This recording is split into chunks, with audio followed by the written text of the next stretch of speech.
और लोकसभा चुनाव से पहले जेडीयू के भीतर हलचल काफी तेज हो गई है। सीट बंटवारे से पहले ही नीतीश की पार्टी के नेता सीतामढ़ी सीट को लेकर आर पार के मूड में आ गए।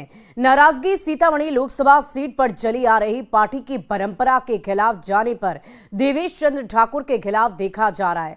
आखिर क्यों सीतामढ़ी सीट पर अभी से जंग छिड़ी है, देखिए इस रिपोर्ट के जरिए।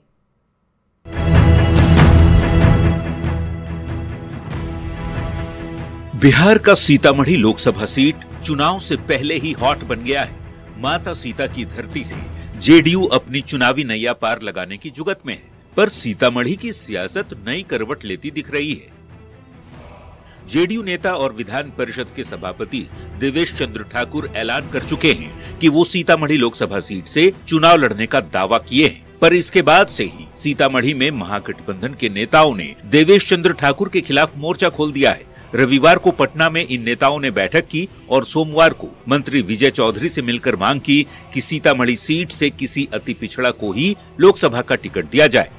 सीतामढ़ी का जो राजनीति का इतिहास बताता है, उसमें आज तक पिछड़ी जाति के लोग ही रनर और विनर रहे हैं।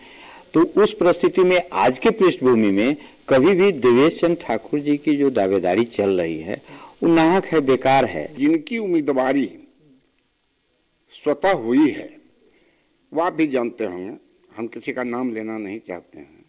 उनके उम्मीदवारी के बाद खास करके महागठबंधन के कार्यकर्ताओं और नेताओं में जो आक्रोश है, उस आक्रोश को देख करके कल सभा को हमने एकत्रित किया था। जो वहाँ का जमीनी हकीकत है उसके आधार पे पिछड़ा समाज के बेटा को देना चाहिए।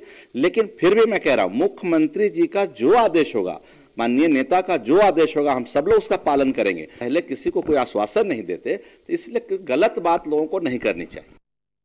अपने ही नेताओं की नाराजगी के चलते देवेश चंद्र ठाकुर की मुश्किलें बढ़ सकती हैं। वैसे जब इस मुद्दे पर देवेश चंद्र ठाकुर से बात करने की कोशिश की गई तो उन्होंने कैमरे पर कुछ भी कहने से मना कर दिया।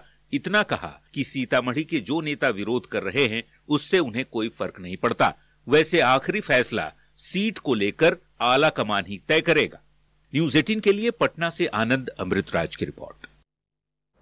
और पटना के वेटनरी ग्राउंड में 24 जनवरी को होने वाली जेडीयू की रैली स्थगित कर दी गई है। कर्पूरी जयंती के मौके पर यह रैली प्रस्तावित की गई थी, लेकिन अब इसे स्थगित कर दिया गया है। पार्टी के प्रदेश अध्यक्ष उमेश कुशवाहा ने कहा है कि लोगों की राय और मुख्यमंत्री के निर्देश पर यह फैसला लिया गया है। रैली को स्थगित करने के पीछे ठंड को बड़ी वजह बताया जा रहा है और ऐसे में अब शताब्दी समारोह हर जिले में आयोजित होगा और सभी विधानसभा क्षेत्रों में कर्पूरी चर्चा लगातार जारी रहेगी। कि जो जनवरी का जो महीना है उस समय ठंड का ज़्यादा रहेगा। ठंड की वजह से जो अभी आपने देखा है कि जो भीम संवाद हम लोग भीम संसद कार्यक्रम किया है, उसमें 2-2.5 लाख लोगों की उपस्थिति